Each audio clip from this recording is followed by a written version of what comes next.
Welcome to the second interview with Jim Rogers on The Retirement Trainer. Jim highlights concerns about the U.S. economy, noting signs of overextension despite a long period of growth since 2009. He emphasizes soaring stock markets, widespread optimism, and a lack of skepticism as warning signs. With regards to the central bank digital currency and cryptocurrencies, he expresses concerns about government control and surveillance, favoring gold and silver as a safer investment. Rogers stresses the importance of staying cautious, prepared, and focusing on long-term stability over short-term gains. Now let's hear more from Jim Rogers and Ed Siddell, the Retirement Trainer. Well, thank you for joining us and coming back on the podcast, Jim. I appreciate it. I am very enthusiastic and delighted. Well, great. Last time we talked, we were talking a little bit about the economy for the U.S. and where we thought it was going, and it seems, I just wanted to get your opinion on your thoughts, where the economy is, because my professor in college, Dr. Wade, would always say, there's lies, there's damn lies, and there's statistics, right? And it holds true. It seems like right now we're using numbers to project the outcome of what we want people to hear. But what are your thoughts on the U.S. economy right now, and where do you think it's heading? Well, the U.S. has had a wonderful time since 2009. It's the longest period in American history without a serious problem. So, I can look out the window and see that things are great and that everybody's having a good time. But I also look out the window and see that things are getting overextended. There are many people who think this is going to go on forever now. There are a lot of new people. They call up their friends and say, wow, I've discovered this new thing called the stock market, and it's fun, and you can make money, and it's easy. It's easy to make money. So I've seen this rodeo before, Ed. I don't know how long this will last. It's already the longest in American history, but I can see the beginning signs that we will have problems down the road. Not yet. I'm not selling short yet, but I do see problems starting to rise. So, and what are some of those problems that you're starting to see? What are the warning signs that you're seeing? Well, there's some stocks that go up every day. There are very few skeptics in the markets anymore. Most everybody that I read about now says, happy days are here again. The people Right. in Washington say, we've solved the problem. We won't have economic problems again. If you listen to the Treasury Secretary, she says, don't worry, don't worry. Everything's going to be okay. And she's got a couple of Ivy League degrees, Ed, so maybe she knows what she's talking about. I'm skeptical, but so far, it is the longest in American history. So far, I see early signs, but I'm not selling short yet. All right. Well, like you said, the Treasury Secretary, she does she has a lot of initials and degrees after her name for sure, and I think she was part of that group that believed that inflation was temporary, transitory, right? That famous word. And so Powell's comments a couple weeks ago, as it relates to the economy. I was not shocked that he kind of flipped a little bit and said, our new target is not 2% anymore. It's, we're okay with that 3 to 4%. What's your take on what he said and kind of where you think he might go this summer? Well, I can only remember one or two Federal Reserve chairmen in American history who've had a clue what they're talking about. Most, as you know, all these guys are bureaucrats. Yes. They got government jobs because they can't get real jobs.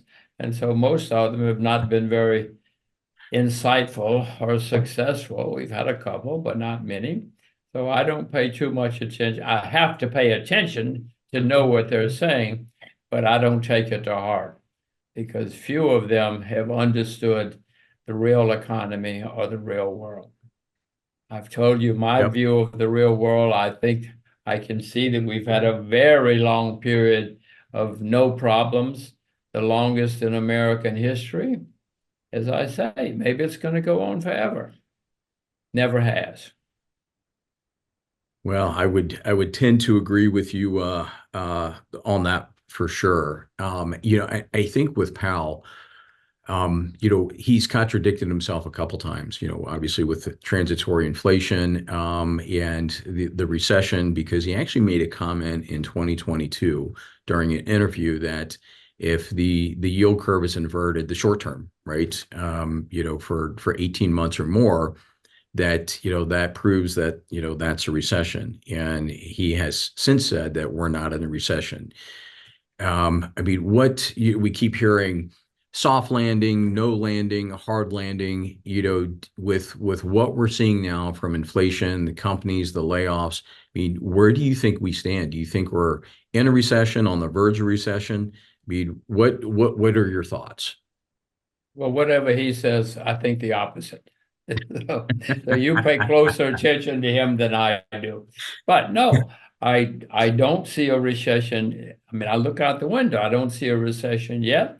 But as I said, I see the early signs that problems are developing. And I would suspect that by the end of this year, if not sooner, or certainly by next year, the recession will be here. When I say here, I mean in the United States. But if it's in the United States, everybody's affected. Yeah, and I mean globally right now, inflation is hitting Europe, actually, everywhere. I mean, what do you see globally from an economic standpoint? Is the U.S. leading it? Is the U.S. Following and reacting to what's going on globally? I mean, what are your thoughts on that? Well, as I look around, nearly every country is doing well. If you look at stock markets around the world, many of them are at all-time highs. I mean, China's not. China got hit by the virus and by a gigantic real estate bubble. But even Japan's market, which was down for 35 years, that's not a typo, 35 years. Hmm. Even the Japanese market is making new all-time highs.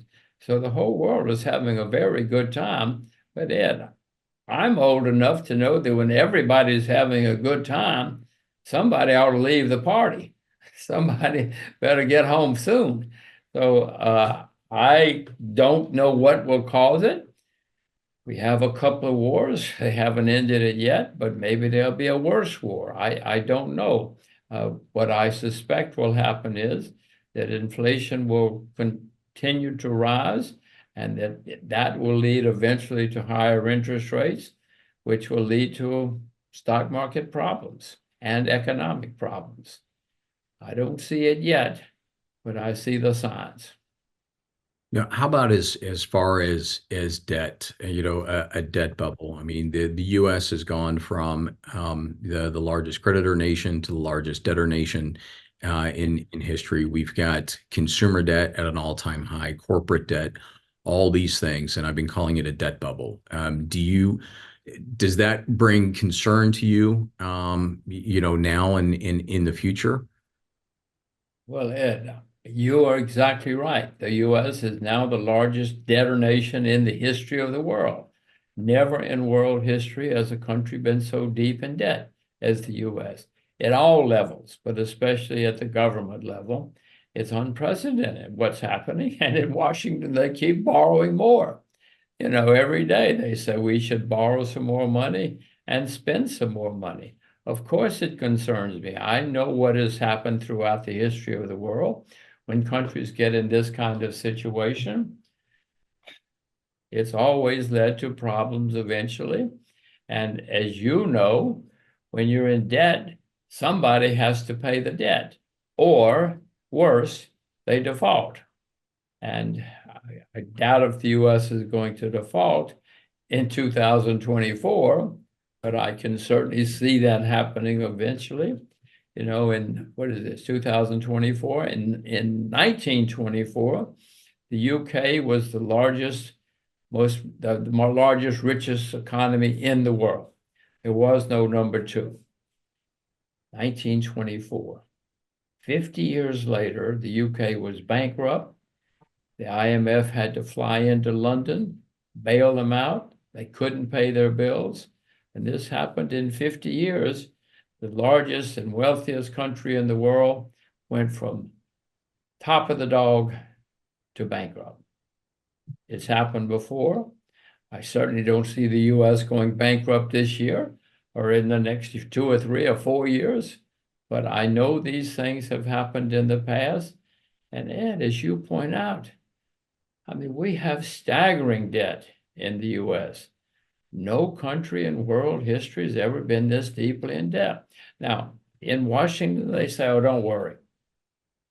If Washington says, don't worry, I really worry. That's the warning sign right there, right? So with all this debt, if we saw it with Silicon Valley Bank, the loans that they made, if we're looking at, both on the personal level, consumer and in corporate level, do you think that the U.S. banking there's an issue as it relates because with all this debt and rising interest rates, do you think that that could be a tipping point for the U.S. that could push us in the trajectory at a much faster pace than I think what everyone's anticipating? Well, Ed, I just want to repeat, throughout history, when this has happened, it has ultimately led to problems. I'm not suggesting that any bank you and I know is going to go bankrupt this month or even this quarter, but it's always happened in the past. And when people get deep, deep, deep into debt, something has always happened in the past. And I suspect maybe it's different this time. Maybe this time it's different. And we're all going to be happy and gay and have a wonderful time. Maybe it's different this time. That's the definition of crazy, right? Doing the same thing over and over and expecting a different outcome. Isn't that maybe it's different. Janet Yellen says it's different. So it's got to be true. So with central Yes. bank and their economic policies, as being bureaucrats, political animals, should they just get out of the way and let the free markets work? Do you think that would help right the ship somewhat, or at least delay the inevitable? Or how do you think they should handle it? Well, my approach is exactly what you said. Get out of the way and let the market take its course. And if the market takes its course with inflation and the debt levels where we have now, something's got to give. And usually that means higher interest rates and debt problems for somebody. I don't know who, but I know the debt is huge in the U.S. Maybe it's different this time, but always in the past, that has led to economic problems for someone. So how about the CBDCs, central bank digital currencies?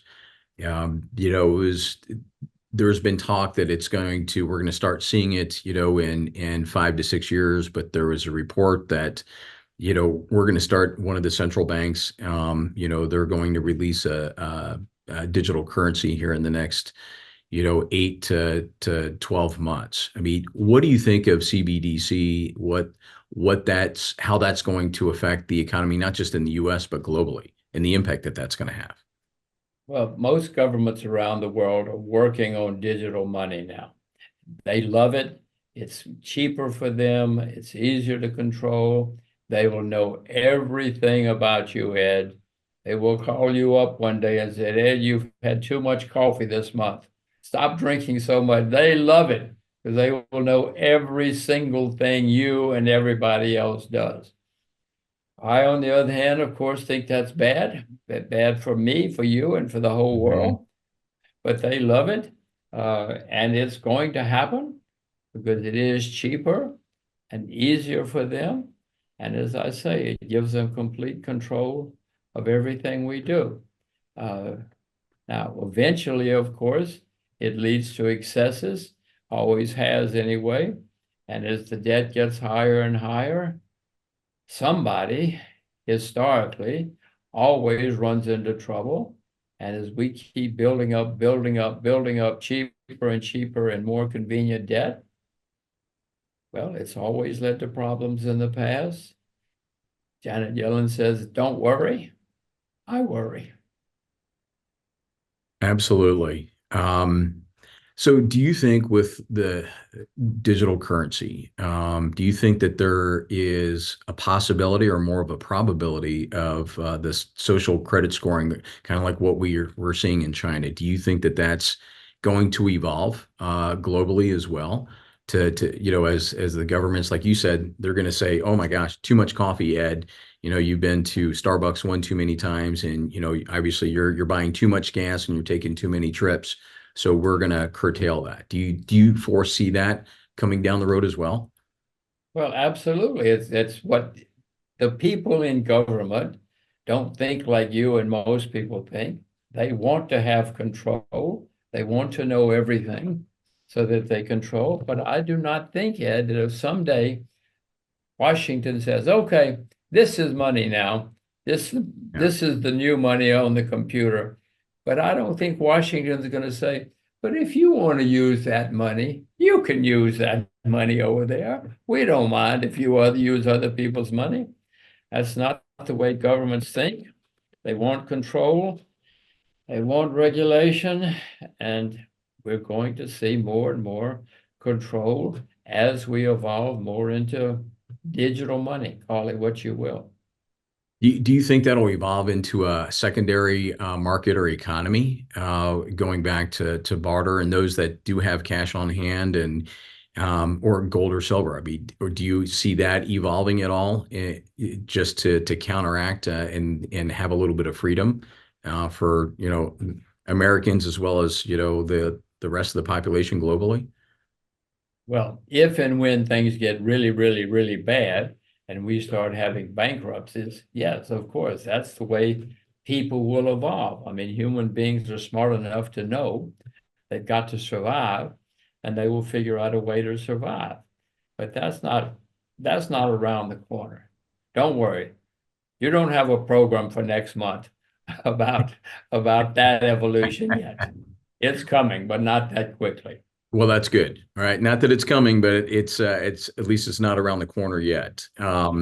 So what are your thoughts on Bitcoin? We saw it, go way up, come way down. Now it's up 69%. I think right before we started the podcast, I looked and it's hitting right around $70,000 a coin. What are your thoughts on Bitcoin, and do you like it? And what do you see it evolving into the future, especially with the digital currency? Well, I hasten to tell you that I have never bought nor sold short any digital currency. So maybe I don't know what I'm doing, but I do not. I know every government in the world is working on digital money. Everybody wants digital money for many reasons. So it's coming. I do not think, though, that one day the US government's going to wake up and say, okay, Ed, this is the money now. You want to pay your taxes with that money over there? You can use their money to pay your taxes. That's not the way any government thinks, and it's not likely to happen anytime in the future. No. I would love for us all to be able to use whatever we want as money, but governments don't think that way. They want control and they want regulations. So for Bitcoin, long term in the future, do you think it's just going to evolve and be part of that digital currency mechanism, and it's not going to be separated out just so that the government's going to be able to keep track of it? Well, first of all, as you well know, many digital currencies have already disappeared and gone to zero. Right. Yes, you and I know about Bitcoin, but there are many others that we never heard of or that we will not hear of because they've already disappeared. So it is happening. I'm not suggesting Bitcoin is going to disappear this month, this year even, because seems like a wonderful trading vehicle. And if people want to trade something, what do I care? As long as it doesn't bother me and as long as it's not illegal. And so why not? Why not let people trade Bitcoin or rice or anything they want? If it doesn't hurt other people and it hasn't hurt anybody yet other than the people who've lost everything. Why not? I mean, the world has picked up trading vehicles for many decades. So, and this may be the next one in a long decade, a long historic decade. But I don't see any practical or widespread use for Bitcoin or cryptocurrencies. Maybe I'm missing something, but I don't see it. Yeah, it almost seems like it's intuitively it's a conflict with the CBDC, all these central bank digital currencies. And last time we talked, you're a fan of gold, as am I. How do you see your thoughts on gold?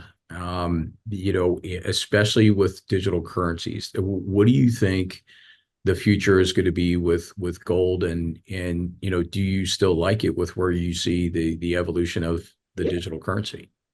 Here's a little gold right here, just in case you wonder. And I have a little silver here too. I own gold, I own silver. I'm not buying either right now. If I were buying one, I would buy silver because it's down 50 or 60% from its all-time high. Gold Mm-hmm. is near its all-time high.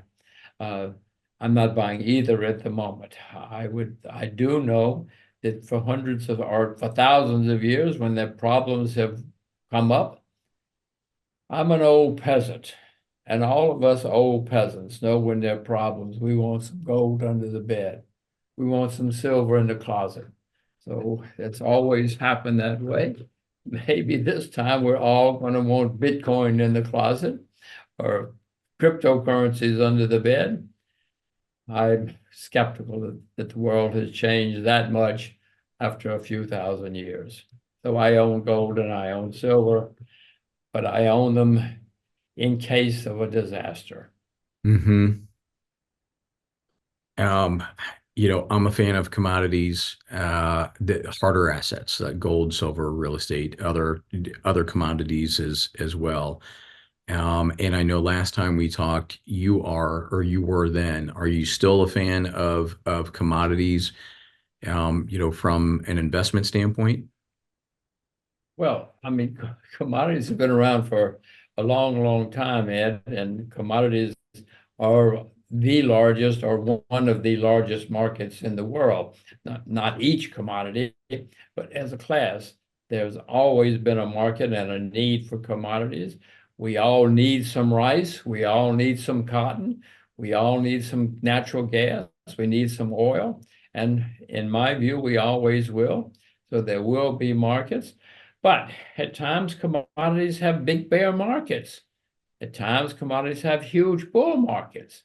So one has to judge, just like you have to figure out when to buy Microsoft or whether to buy Microsoft.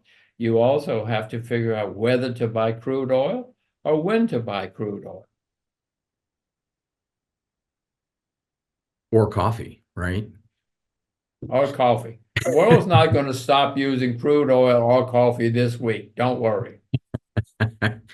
Well, all right. So how about bonds? What are your thoughts on bonds, especially in an interest rate sensitive environment?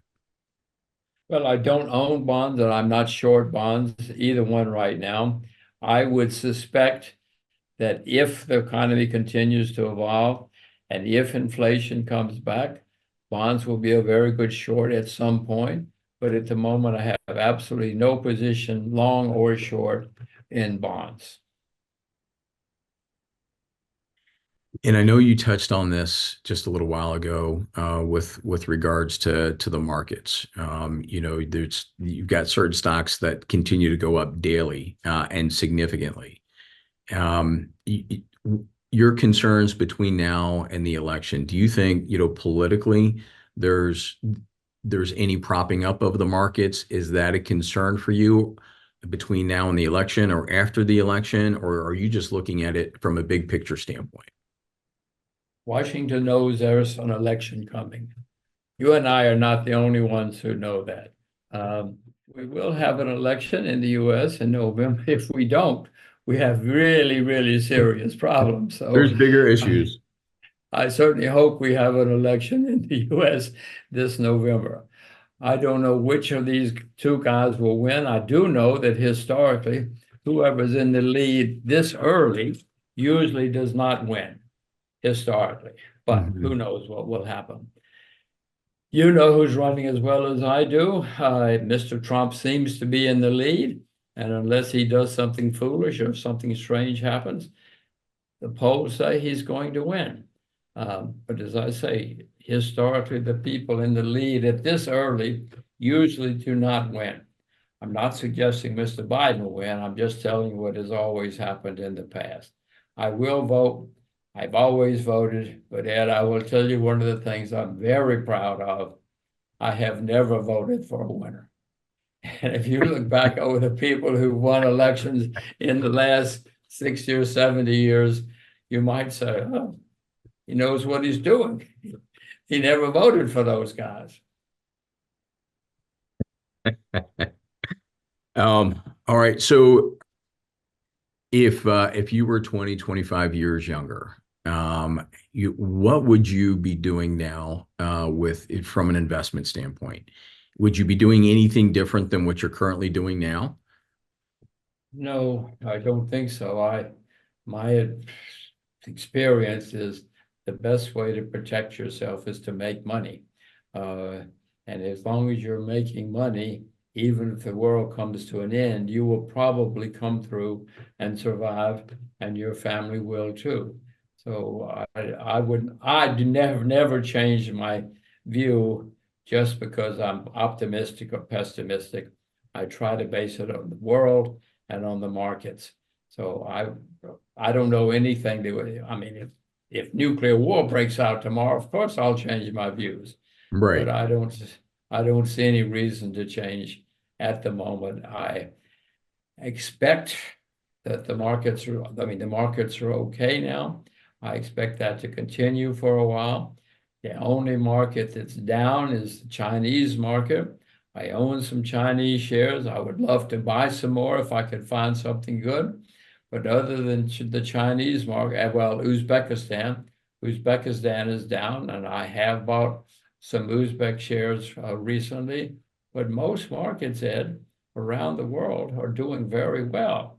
I mean, even Japan, after 35 years, the Japanese market is even going up. Yeah. It's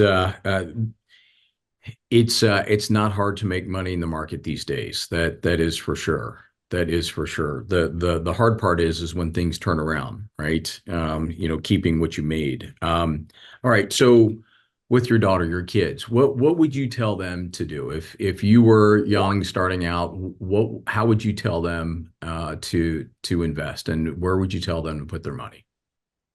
Well, I would tell them the same that I would tell anybody. Invest. If you want to be successful investing, stay with what you know. Do not listen to the TV or the newspaper. Stay with what you know. Everybody watching this knows a lot about something. So start there and stay there. Now, some people will say, but that's boring. And if you want to be successful, be boring. Stay with what you know, okay? And don't listen to the hot tips down at the bar on the weekend. Stay away from hot tips. And if I told you that you could only have 25 investments in your life, you would be very careful. You wouldn't be jumping in and out of things all the time. And you would probably be a successful investor.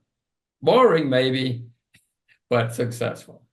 Well, that's what the old saying is, right? You would rather have boring investments and an exciting retirement than the other way around, right? So, yeah, I agree wholeheartedly. Jim, thank you so much. I really appreciate your time. Any parting thoughts before we go? Well, I will just sort of repeat that sometime in the next few months or year or two, we're going to have some difficult times in world financial markets. So everybody should be worried, and everybody, if they're worried, will start becoming prepared. And if you're prepared, you'll be fine. You won't have to worry. Just worry now. Worry now Right while now there's before it's time. too late. Yes, worry now before there's a big rush. Awesome. Jim, thank you so much. I appreciate it. You have a good evening and enjoy your night out at the clubs. Thank you very, very much, Ed. You come, we'll all go to the disco together. That Thank you. sounds good. All right. Take care. Thank you. Bye-bye. Bye-bye. Thank you for listening to The Retirement Trainer with your host, Ed Siddell. For our latest retirement news and financial tips, please visit EGSIFinancial.com or follow us on Facebook, Twitter, and YouTube.